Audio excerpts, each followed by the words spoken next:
A big Tait Fletcher. Powerful Tait Fletcher.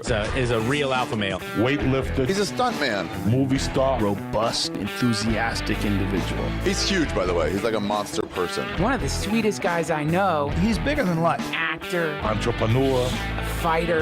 The jiu-jitsu technician. He's also bald and he has all these tattoos. He's just a big fucking man. A man, a myth, a legend. Tait Fletcher. Tait Fletcher. Tait Fletcher. What's up, Tait Fletcher, you bad motherfucker? Tait Fletcher. Tait Fletcher is Tait Fletcher. Teddy bear motherfucking Fletcher, ladies and gentlemen. That's Tait Fletcher, everybody. The great Tait Fletcher. Tait the animal Fletcher. Tait the savage Fletcher. Always moving. There's no stillness with Tait Fletcher. You will find no dust. Tait Fletcher's in the house, ladies and gentlemen. He just said the word erection. Tait Fletcher. Tait Fletcher's in the fucking house. Tait Fletcher! Tait really blasts out some serious hardcore truth bombs, and I think you're really going to enjoy it. Good God, here we are. Pirate Life Radio. I'm here with my main dog, Hank. Some of you may have known Hank from the Hank Chronicles on Instagram. It's just this hashtag he likes to use. But he's one of those New Mexican purebreds that I just found wandering the desert. He's got these nice big brown eyes. Always wagging his tail, even if he bites somebody. He's a gentleman through and through. Anyway, welcome y'all. It's a lovely Sunday. I'm redoing this pod. I really got to get better at my production. Not my production. My production goes out to my man, Eric George, and he kills it. If you need any help, you're in Texas area.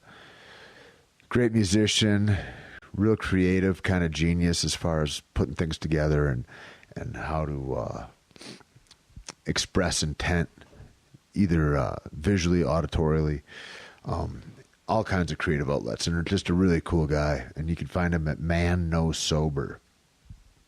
Man No Sober. Sounds like I'm Indian and kind of fucked up when I say Man No Sober. But anyway, that's where you can find him. He's a rad dude, and I really appreciate all he does. But my production of it on this end, whew, I mean, just to be able to hit record, if I could just do that and nail it down and never mess up and change any of the other settings, I'd be so happy. But sometimes my fingers get itchy and I touch the other settings, and that's never a good look. Anyway, I got a new card too. And apparently, I don't know, I found this out about garbled information because I traveled with my computer a lot and I would travel with it on. And that's not the best way to do it because apparently all your files scramble. It's like there's spinning disks in there, even if it's on and it's dormant. Anyway, you got to turn the computer off. I ruined a goddamn brand new computer. And I'm real placid about it. It's because your boy's got serenity in his life. Every morning, a friend of mine, he talks about meditation a lot and the importance therein. And he used to speak about it and say, you know, I used to try to get everybody to do it with me. And I learned the more that I got into meditation that the less I talked about it and the less I tried to cajole or entice anybody else to do something different than what they were doing, the better my meditation practice got and the better I felt about it. I thought that was just super interesting. It's interesting about bringing into question, what are my motivations for doing actions? So then we started talking about, you know, intention. And we started about doing things. We were at the dog park and we were leaving and he's talking about saunas, and I've got this infrared sauna that I really like from a place called Sauna Space. I think that's just their Instagram, Sauna Space. They're rad. They might even give you a discount. I don't know. But I met him over at this event that we go to every year with Caveman Coffee, which I'm having right now. And I got one for my place in Venice and for my place so that my mom can use it or whatever in Santa Fe. And it's this infrared sauna, and it's pretty rad, and it's affordable and all that. And he was asking, is it better than a regular sauna, or is it better than this kind or that kind? And I said, I don't know, these infrared saunas, they have their own pamphlets and kind of, propaganda, as it were, to what the benefits of their product versus others are, et cetera. And then I said, I don't know how you quantify that, because from person to person, that'll change. Different water, different food, different environment. Is it sunny out the rest of the days? You've got to take the totality of the person if you want a metric on how well a thing works or not. And I said, I don't really know that that's the thing. Then I thought about meditation again. And I go, and I don't even think it matters what the thing is. Like, it doesn't matter that you're meditating. That's not what matters about it. And it doesn't matter maybe about the sauna. It doesn't matter. The action takes me there, and the action's important. However, what matters, what's of great import, is my headspace while I'm doing the action. And so, like, if I go to the gym, I'll get a dualistic response, right? I'll get a physical response and the attributes that come from moving weight, growing muscle, etc. And so I'll have like an aesthetic or visual response that you can mark and gauge and all that kind of stuff. But that's not the important one. Now, that is the one that gets most people to the gym, but that's not the one that matters. The important one is how I feel about it while I'm there. The important thing is that I'm doing a hard thing and that I'm actually in the space of being conscious with my intent about doing the hard thing. It's not doing the hard thing necessarily, you see, it's how I feel about it. And so going to sit in meditation for an hour, that's difficult. And it's important to understand that. But what's really important is to fall in love with it and to not have it be this arduous thing, because I believe that if my consciousness is that this is horrible, arduous, and I hate doing it, there are two things. One, it's not sustainable. I'm not going to keep doing that thing probably. And two, I'm not going to get the benefit that I could get from it. And what happens when I discipline my mind is that I get that freedom that comes with it. And what that freedom does is it allows me to discipline my mind towards other ventures as well. And then that allows me to fall in love with my life. Now, whether that is cooking eggs, sitting in a sauna, meditating, lifting weights, flying a plane, whatever it is, it doesn't matter. I take that intention into that next thing, and that's when I can really bloom. Otherwise, I'm just getting these secondary effects, which a lot of people that aren't very aware or don't think it through very much think, that's all I wanted anyway, was a bigger bicep or something. But that's not where the beauty and the magnificence and the transferable skills of those things lie, because that aesthetic value that somebody places on how your body looks, for instance, that's the small thing. That's the thing that's not transferable to anywhere in your life. It's just the thing that looks good. I mean, it might be transferable to, you can turn a screwdriver better or something, but it's not a transferable skill like falling in love with your life is. And if you fall in love with doing the hard thing and the arduous thing, and you change your thinking about it, and you have intention and desire throughout that thing for that thing to get better and to grow in you, well, fuck, man, then the next thing you go, pouring tea, you're going to be full of intention. You'll be in the present moment. The Taoists talk about the eternal moment, and they talk about that's why they have such long lifespans. And I think there's something really to that. I think there's something to that, to the degree that if I have a bite of steak and I'm eating that, and it's got the same macronutrient content no matter what, right? But I think I access it better if I'm thoughtful about it, and I'm grateful and in appreciation about the food that I'm eating, that I think about the bites, that I think about the nourishment and how that's going to nourish me. And if I have thoughtful intention about it, I think it affects me in a more powerful and positive way. And I don't have any metrics or analytics or anything for that. But I think that the way that our cells talk to each other, especially if you start and go, all stem cells are the same. They all grow into everything, whether it's eyelids or your heart or your dick or your toes or whatever. It all starts from the same stem cell. Well, then there's a communication that's happening in our body when the stem cells you inject in, like from some other body, go into your shoulder. They go to the affected area, go to the damaged ones. They replace those. They know your body's talking to itself. It's talking on a cellular level. There's communication. And if that's happening, I got to know that in my ignorant ass that there's other communication that's happening, and it may behoove me to be thoughtful about every bite that I take if I want to get the most out of that. Anybody can go to the gym. Anybody can sit in meditation. You can come out of that motherfucker angrier. How am I training my mind? And I have the opportunity in every moment. Anyway, I don't know if that's an intro or what that is. I'm here. I'm in Santa Fe, New Mexico. I've got an audition tomorrow. Just came off a couple of TV shows last week that should be pretty fun. One's called The Ryan Hansen Project, and that's on YouTube Red. They're breaking in. They're trying to fight with Hulu and Netflix and be a competitor there. YouTube has got power, boy. Anyway, one of my co-stars was from Orange is the New Black, and the other is Ryan Hansen. Really cool dude, man. It was a great time. Good fun. Got to drive a badass Impala. The other show was for HBO, and I got to work with Stephen Root that used to be on the same show, News Radio, as Joe Rogan was. And so it was cool catching up with him. He's a really, really cool guy. And then it's a show, is it called Barry? I think it's called Barry. It's for HBO. And then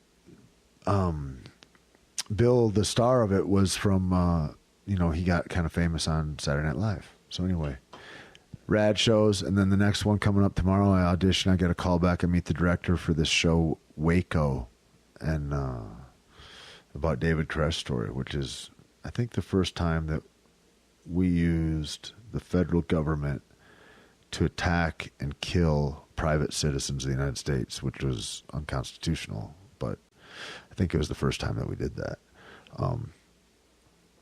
That's a crazy part of history, that little bit in there. Ruby Ridge, that, Oklahoma City bombing, all the militia groups, then the vilification. It's a trippy time. Anyway, that's the thing I do tomorrow. And I don't know if I'll get it. Maybe you'll never see it. You'll see somebody else in that Waco thing and be like, which one was supposed to be Tait? Anyway, it's enough of that.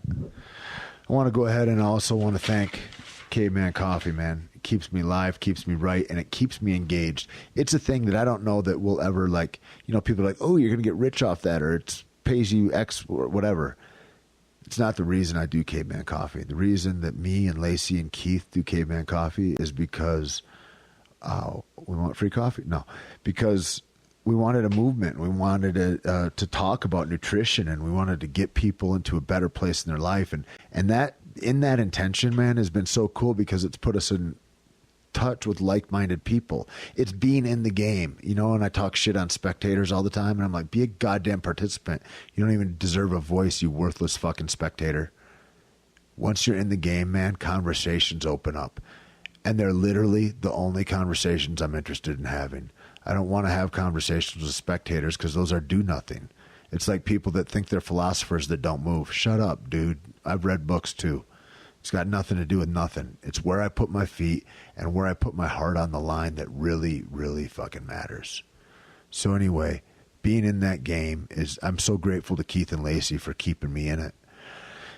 It's one of the best things ever as far as the learning process goes, and as far as being out into these new communities that are talking about health and prosperity and how to get yourself out of alignment with the corporate bullshit and the regular societal standards that are going on that really drive us towards obesity, being kind of apathetic about anybody else's obesity or health because you don't want to set a goddamn standard, and then relying upon pharmaceutical companies or the police or whomever to take care of your goddamn life because you become a sheep and you think, I'm a strong thinking conservative, or I'm a fucking forward thinking liberal. And I'm saying that I can tell by your footprints that you're an idiot. Get in the game. I can't encourage people more to do it, man. And so whatever it is, and it doesn't mean starting a business. I mean, it's anything. It's like being involved with that intention in life. It's made such a difference. I fell upon it accidentally, I think. I was trying to save my own life from drug addiction, alcoholism, and I got lucky enough to get involved in jiu-jitsu, stick fights. God bless Arlen Sanford, Donnelly Goodbroad, who I just rose through the ranks with in this nightclub scene in New Mexico at the Paramount, and learned so many lessons, man. And it's really taught me to do the hard thing, to go into the fire, man, and walk through it. And you got to walk through fire sometimes, and it looks like you're going to burn alive. And so you have to go, you know what? I'm okay with dying. Let's go do this anyway. There's another side to this. And Caveman Coffee's brought me there. It's a long intro for Caveman Coffee, huh? Find us at cavemancoffee.com. Got like, I think Rogan says it different every time. Sometimes he's like 312 milligrams of caffeine per nitro can, or 230. I think it's 230, 240, somewhere in there. It's a lot. I bang one in the morning. Sometimes I'll do a double dose if I'm going to go work out right away. But I love it, man. Hibiscus tea. We've got a new emulsified out. Anyway, check us out at cavemancoffeeco.com. And if you're listening to this, I want you to please go to Pirate Life Radio on iTunes and like me. It helps out a lot. It helps raise that vibration a bit. I want to thank Anna, my buddy Aubrey. Just spent the nicest afternoon with last week. Be around good people, man. I can't thank all my bros enough. I'm just eternally blessed. And that shit's not some shit that just happens to people. Like, you're so lucky. This, man, believe me, all the people that you see that are, you're like, wow, he gets to hang around with that guy or this guy, or like, and people go, they bemoan the fact a lot. I'm going to get into questions off the internet today, but they bemoan the fact a lot that they don't have great people around. Well, be a great person. It'll attract other great people. If you're only around dick bags, you may be a dick bag. Simple math.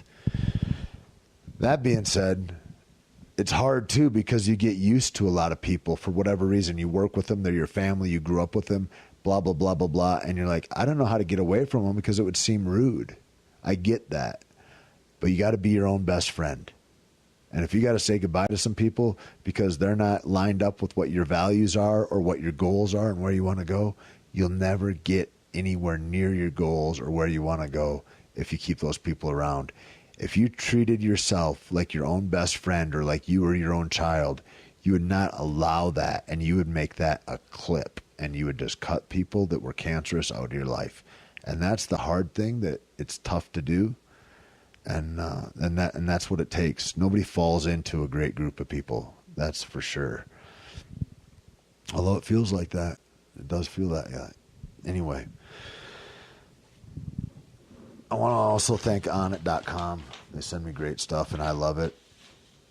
I eat about 5 Alpha Brain before I go to bed, about an hour out, and I have the most vivid, deep dreams, and I sleep soundly and wake up wide awake. I know that's contraindicated as far as how people like to take it. We're all different, play around.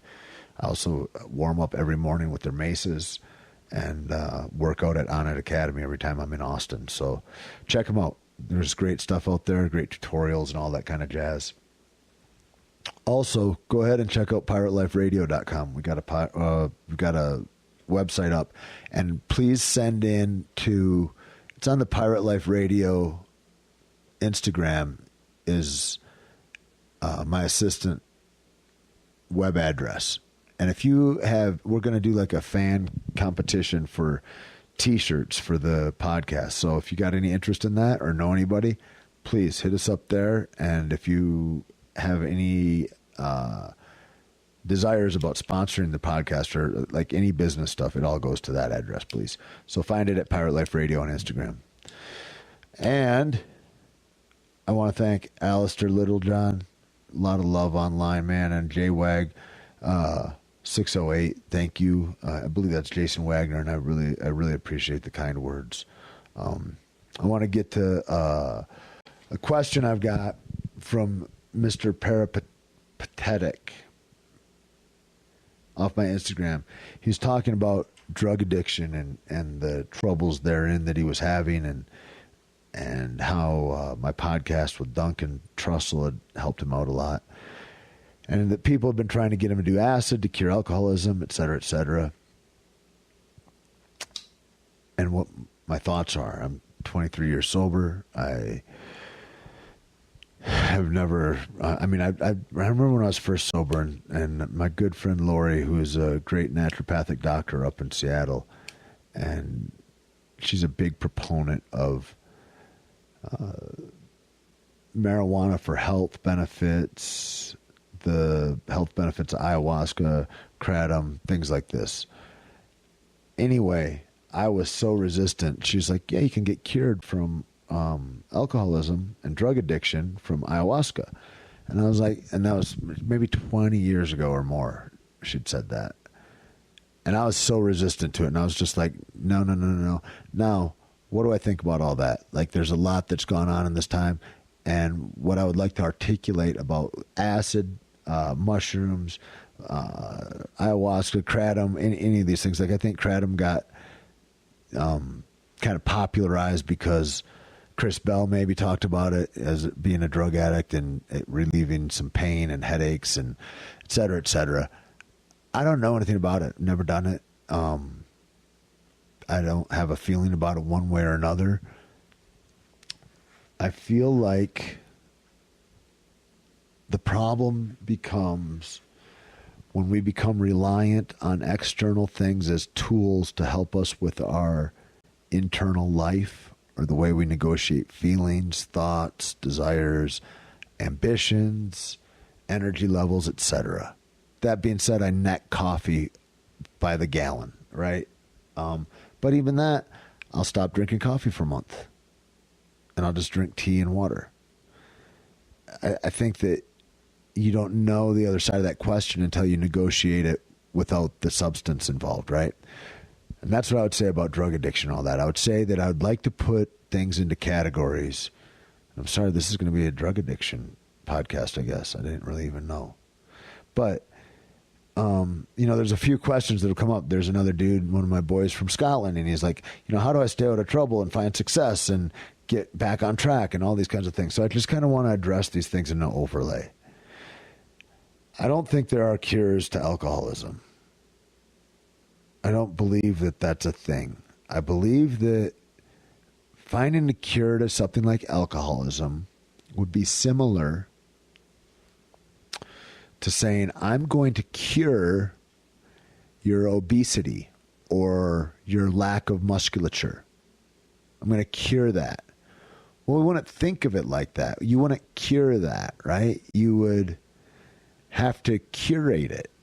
You'd have to take care of it on a daily basis and pay attention to it and have all your intentions going towards a curative process to garner the results of health and athleticism. I think alcoholism is like that. I think that there's a spiritual component to it. And I would say that whether it's kratom or weed or ayahuasca or anything, you'd have to ask yourself the question personally and go, is this a block between me and the sunlight of the spirit? Is this a block between me and my idea of God, the universe, a higher power, or, whatever that looks like for you and your worldview or your universal view? And I think that if there is a block there, then you need to take the block away and live in that and sit in it. And maybe it's uncomfortable for a while, but I believe that there's a great benefit to that. So that's what I would say about it on the offset. The other thing is I can't really speak about alcoholism or addiction without speaking to the fact that we have to define it. And so what's a definition of the things that we're talking about? And that becomes a whole different discussion. I often say that when I speak about addiction, I want to be super clear about alcoholism and addiction and what they are.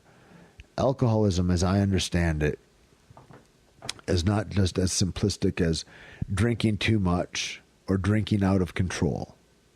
A lot of people drink too much and they drink out of control. A lot of people have horrible repercussions from drinking. Drunk drivings, they forgot their baby in the car and it was 90 degrees and the baby boiled. Whatever it is, right? Nobody wants a drunk driving. The baby, they're not rare. You can always get more babies. But the difference being that those are things that are drunken behavior. Dancing on the table with a lampshade on your head is drunken behavior. Getting in fights or cussing, it's drunken behavior. It's not indicative of alcoholism necessarily. Neither's jail. Neither's being on the street. Neither's any of that stuff. What is that once an alcoholic takes alcohol into the body, that alcohol eventually calls the shots. And you don't know when you're going to stop drinking until the alcohol's done drinking. They talk about it's like having sex with a gorilla if you're an alcoholic. Having a drink is. And that is that you don't get to say when you want to stop having sex. It's up to the gorilla. That idea I kind of relate to as far as alcoholism goes. And I think that my drinking is like that. Like I drink, and then the drink takes a drink, and then the drink takes me on a ride. And I'm not sure when I'm going to stop drinking or what it looks like. And there's been a lot of times when I go out and I drink, and I mean to not drink more than 2 drinks, and then it's 2 days later. So that's kind of how I drink. Now, if I just didn't have a drink at all, and I go, every time I drink, or sometimes when I drink, I end up in places I don't want to be, and I didn't mean to drink that much, et cetera, et cetera. Sometimes I think I could be okay. And so then I try it again, and I end up in the same trap. I think that the difference being the alcoholic will always choose to drink again. And if you have control over whether or not you're putting a drink in your body after you know that, like, most times I drink anymore, I end up in a bad spot, and you still drink despite those facts, well, those two things together, that blank spot mentally, coupled with the fact that you can't control the amount you take. See, if you could control, if you didn't have control over the amount you took and you just never drank, it would never be a big deal. That's not alcoholism. Like my friend Nate, he just doesn't drink because he drinks and he drinks like an asshole. So he never drinks. It never comes up for him. He never wishes he did. He doesn't really need any kind of program to stop him from doing that. He's just like, I get bad results from this. I'm out. The alcoholic gets bad results from that, and they go, maybe this time it'll be different. Over and over and over and heartbreakingly over again. That's the difference. I can lock 20 people into a barn. I can give them all the same substance, whether it's sugar, heroin, booze, I don't give a shit, over a period of 30 days. They're going to all be physically dependent upon that thing after 30 days. If they all have deleterious results that they do not like from the taking of said substance for that long, they'll never do that substance, except for, as the numbers meet out, 10% of that population. So you're going to have a portion of those guys. There'll be 2 out of that 20 that no matter how bad the results were from being addicted to the substance, becoming dependent on the substance, they're going to go back to that substance again and again, no matter how much it wrecks their life. That's the difference between being addicted. All 20 people were addicted, but only 2 of the people in there were addicts. Now, that's my definition of addiction / alcoholism, right? And I don't think it's across the board. I don't think if you're addicted to heroin, that also means you're addicted to crystal meth. And I say that because of my experience. I had a great run with crystal meth for like 9 months. I never got addicted to crystal meth. I was never like, and crystal meth, I'll put it this way for people that don't get it. Crystal meth never called me. It was never like, ooh, you need some more crystal meth. Now that's what fucking heroin does. Cocaine's done that to me. Booze done that to me. It's going, ooh, just if you had a couple in you, things would be better right now. Things would be smoother. Everything would be okay. You could go away from all this. That kind of stuff. But never happened with crystal. So I think it's not like across the board. And then you hear some people, they're like, I'm addicted to shopping. Well, I've never left my mom outside to freeze to death because TJ Maxx was having a flash sale. You're a fucking asshole if you're addicted to shopping. I mean, I don't even understand what that looks like. Maybe that's a real thing. I don't know. But it certainly isn't like once you're an alcoholic, then all of a sudden you got to be careful because you may find yourself online shopping all the time. Like, I don't know. Like, I don't think that holds out. I think that there's a lot that I have disciplinary control over, and the things that I don't, I call that alcoholism, man, because against my better judgment, no matter what the discipline is or anything in my life, I have to stay spiritually correct in order to keep my body and my mind in a place where I can be well. And living through relapse and seeing that again and again, I just don't think that my story would be much different than that. And the reason I don't drink anymore, I don't feel like victimized by alcohol. I think it's great. Everything makes the world go round. But my world gets small. When I drink, all I'm thinking about is drinking. And then my world gets about as big as that glass. And I don't need to go outside. I don't need to create anything. I don't need to do anything. I just settle into that vapor and that fog. And I can live there for fucking ever. And I can live there even though it's miserable. It's crazy. And so for me, I just need to take care of myself. I just need to have heightened self-care. And that's what my whole life has been about, really. And back to Mr. Peripatetic's question, acid would have just been like maybe a departure from that. And I don't know. I can't speak to it. I don't have experience in it. I'd done a gang of acid when I was a kid. And so I don't think I think that everybody should do acid or mushrooms. I really think that you should get the altered viewpoints that you can get from plant medicines. I think there's help out there to help us see the world in a different way that helps us in our sober minds treat it in a better way with more reverence and understanding maybe. But I don't think that for an alcoholic or a drug addict that's a true drug addict or alcoholic, I don't think that you can treat that thing with other drugs. And I think it behooves that person to get completely clean for a period of a decade or more. And then play with it or something. I don't know. I mean, there's people I know that have different paths that they go on. However, I think the whole thing is like a calling inside our little souls of how to get closer to God. And so I think do those routes take you closer? And how you'll know is you'll feel more comfortable. You'll feel less pain and hurt and sorrow of the world that's around us. That won't become the echoes that are in your mind that make it seem like it's impossible to go on. There's, I don't know. Anyway, I sound like I'm talking crazy now. As far as staying out of trouble, finding success, all that kind of stuff, walk in a different circle, you'll stay out of trouble. That finding success is a thing. I think that a lot of people do it quickly, or they do that fake it till you make it kind of thing. And it just looks janky to anybody that's lived. You might fool somebody else that also doesn't have any merit at the things that they're doing, but like that shit looks funny. I mean, if you're going to talk about you're a nutritionist and you're just trying to sell donuts to people and you're like, look at me, I'm 22 and I'm ripped and I eat donuts all the time. People are going to think you're Fugazi. I mean, you don't know fuck all. First, you're 22. What can you know? And secondly, that just doesn't meet up under any results or standards anywhere, and you're hurting people. It's silliness in a way. But so that finding success, like, don't look for that when you're 22. You're not going to have any. Do it in ways that you can. Become a champion at a jiu-jitsu tournament. Go and fucking run an acrobatic clinic for fucking kids. Be involved in whatever your hobbies are that you like and love, and get excellent at those things. Learn about what all life has to offer and go and taste it, even if it seems impossible. Actually, if it seems impossible, that's the thing you should seek out more. Do that thing. Go and jump into those parts of life. And do that for 10 years, 15 years. Ooh, and when you're 35, you'll be a master at a couple of things. If you've paid attention and you've done it with intention, you'll know what those things are.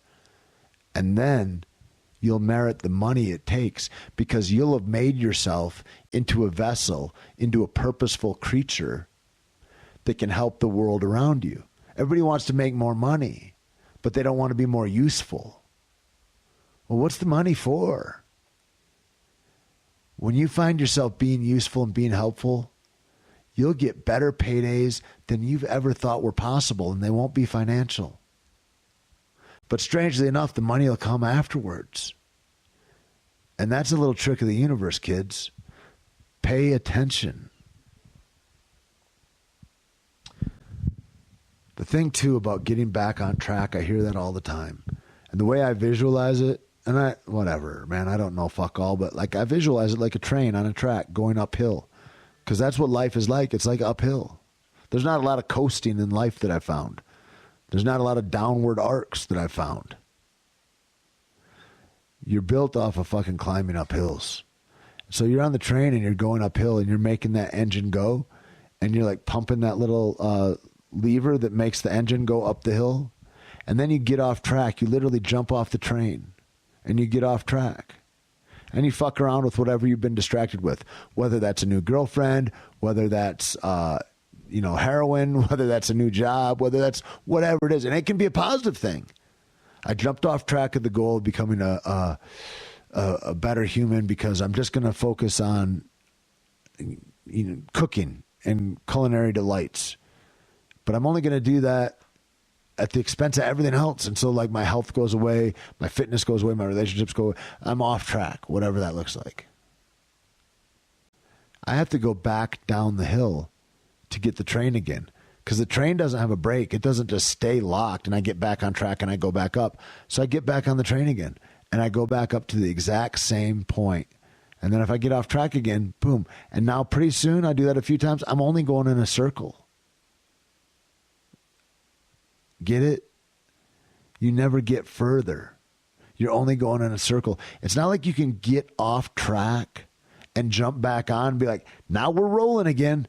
I know this little dude in LA, man, he does that shit. He goes from this to that to the next thing, man. And he thinks he hashtags boss on everything he fucking does. It's fucking lunacy. It's like if he believes in his delusion strong enough, it'll be true. And I'm watching a sinking ship. It's fucking nuts, man. The delusion that you can bounce and not create routes and roots for yourself, for your family, for your thinking, that what that does, if I have roots, if I've paid attention, I've been true to something, what's shown that I'm fucking down. Now, if you just fucking tattoo I'm down on your knuckles, not really. Like, what have you stayed true to? Have you stayed true to ideals or businesses or movements that even after it wasn't fun, even after it started costing you, and it was hard on your relationships and it was hard on your psyche and on your sleep, and you stayed true to it and saw it through, fuck, that shows a lot about a person. But if you're a ship jumper and every 5 minutes you're into new hey dude, hey Tait, I'm doing this now. Now I'm fucking doing this. Now, oh, hey Tait, now I'm doing this. Oh, what happened to that? Oh, it didn't work out really, did it? But now and it's like fucking, you know those guys. You know who I'm talking about. Thing to thing to thing.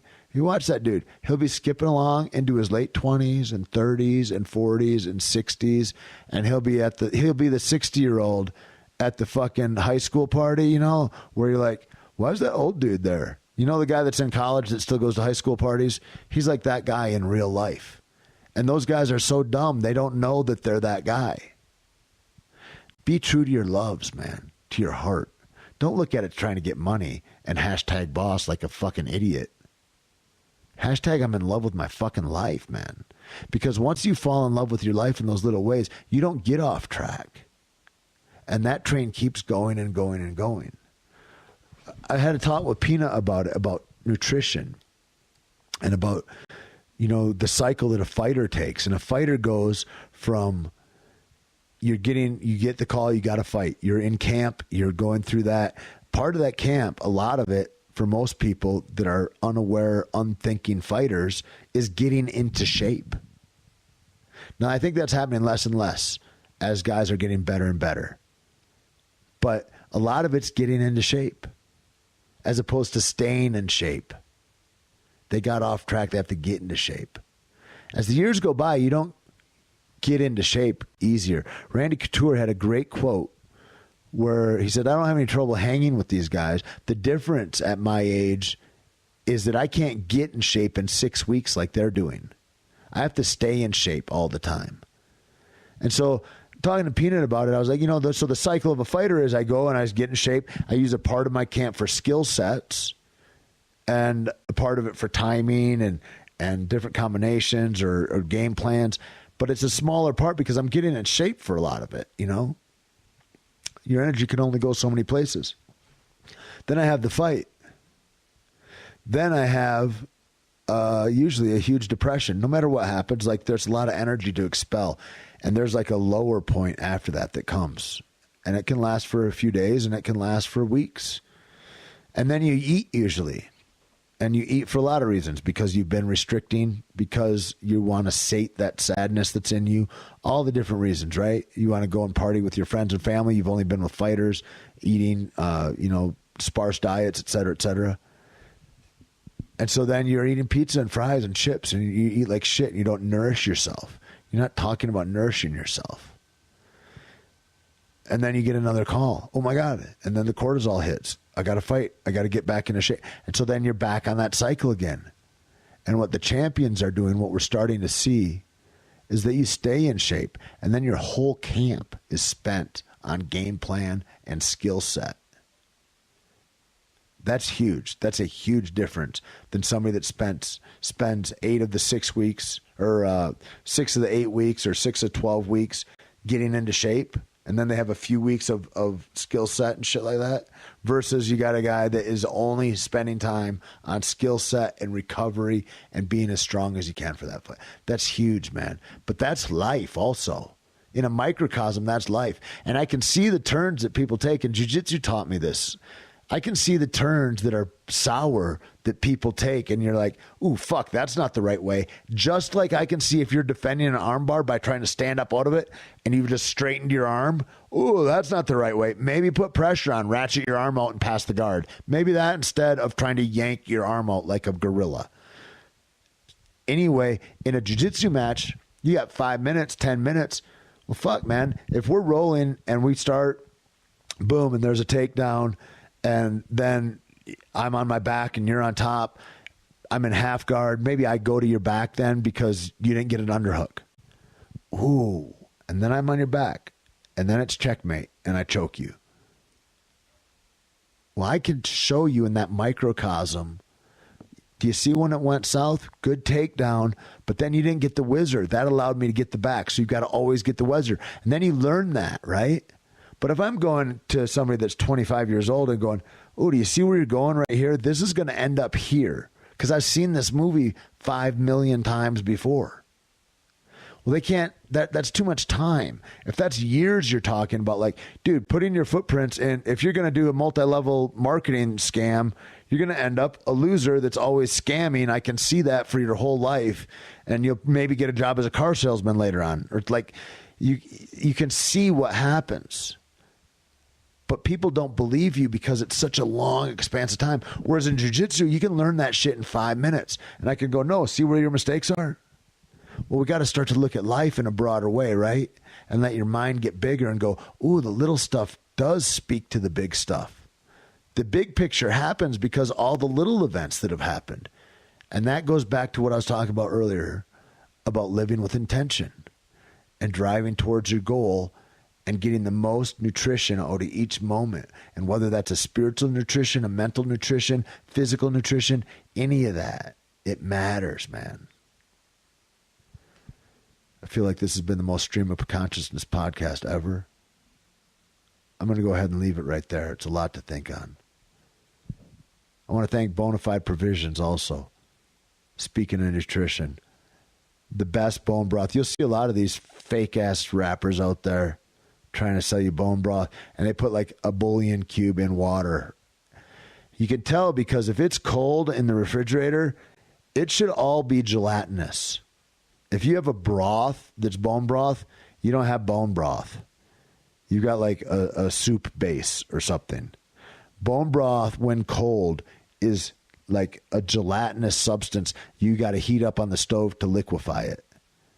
And it is full and rich of good, nourishing love. So, Bonafide Provisions has something that's really up to the standard, and they're maybe the only ones. I don't see a lot that are really killing it in that realm. She does such great work. And if you check her out, she also has a juice out there that I've been loving. And Bonafide Provisions has a bone broth and veggie juice mix that comes in like a little, like an Odwalla container or something, right? Except very low sugar, because it's not fruit juices. It's just vegetables and bone broth. And so it's really nutritionally dense. It's awesome. Find them at Bonafide Provisions on Instagram. Also, find them at bonafideprovisions.com. And tell them what up. Tait sent you. Anyway, I just love their stuff. again, I want to thank Caveman Coffee for this podcast and for all the lessons and all the love and all the goodness and all the connection that I get to have with all of you. I want to thank Onnit.com and all my friends and family everywhere, man. Thank all you beautiful, beautiful souls out there for what you do and for making this work and for the messages that I get. And I love going through the posts that I get on Instagram and interacting and kind of feeling where everybody's at, man. And I think that the more we spread all that goodness and love, the more goodness and love that we can create in those communities. It's a weird thing. You know, I used to think, oh, well, you're pretty tolerant, Tait, and and if anybody knew me, they would laugh right when I said that. You're pretty tolerant, Tait. They'd be like, really? But I've created my environment, is what I find. And I go, oh, you're not super tolerant. You're just very careful about who you're around. And I tell you, I am. It sounds silly, but I'm a sensitive fucking person. And it matters to the extent that I'm able to create and be in the world and produce stuff. It matters who I'm around and that kind of spiritual and emotional energy that I get fed by my surroundings. And that comes from people a lot. And so I'm really honored by the people that are in my life. And I'm really thankful for the people that aren't. And I think that's it. Thank you guys. And I hope you have a great week. And I'm going to maybe put out another one that has a video. Go to our YouTube page, also Tait Fletcher. I believe it's Tait Fletcher's, the YouTube page where I have all these up on video. And I'm going to do one with my mom later, I think, if she's up for it. But anyways, all my love, people, and thank you. Thanks again to Eric George. I want to really thank my pal Taylor Gelbrich. Been helping me out a ton on this stuff. And I just want to keep it all growing and going. Oh, I also want to thank my friends at Rogue Raw. Some great T-shirts and sent me some this, God damn it, man, it's going to make me go back. It brings up the question of CBDs and CBD oils. And I have just started doing a topical CBD, and it's been helping with joint pain and inflammation in that area. I don't know all of what it does, but I think we are in such an exciting time. And companies like my friend at Speedweed and my friends at Dope States, God damn, my friend Avi up in San Francisco, and just everybody that's out in that world. I mean, there's some real people out there. Jumbo, I mean, if you look at Jumbo Superfoods, I want to do a podcast with these guys. They're so knowledgeable, but the kind of health benefits that people are getting from CBD oil is amazing. And I hear that it's just gone illegal, or that it's on the right about to get put into that category, which is just abominable. It's like things are out in the world and people are using them. Let's study them and make them help people. This corporatocracy, this greed, this bullshit that goes on is just, it's influenced our laws. It's just too much. It's too much, man. And it's bad with either, you know, I'm not a Democrat. I'm not a Republican. I'm not for anybody that's in office right now. If you hold office, I think you're probably evil. And that being the case, it's like where we vote is with our dollars. And that's why I pump up this stuff like Rogue Raw or Jumbo or Onnit or Caveman Coffee or, you know, any of the things that I look towards, these small companies that are just in there with helpfulness in their eyes. There's not much of that. And to the degree that I spend money and I help promote the big guys, like, why do I want to wear fucking Nike shoes? And like, I want to help people that are helping people. And so that's, you know, when I talk about the people that I surround myself with and I'm happy for my network, I'm careful about that, man. Yeah, it's cheaper to shop at Walmart. Yeah, I'm going to make another choice because I'd rather pay 4 cents more for an apple than have to fucking think that I'm supporting people that aren't helping my brothers and sisters. They keep people at a reduced level of income. They don't let people get overtime. They don't let you get full-time so you can get insurance. It's like giving people literally enough to rob them of their very lives. And that's most companies out there. I mean, right now, I'm so against Trump, not because of fucking any kind of ideology as far as his political stances, which he doesn't know anything. He's more surprised that he's president than anybody. But that, like, I mean, I'm a naturalist, a conservationist. I'm a hunter. I grew up in the woods, man. I grew up relishing nature.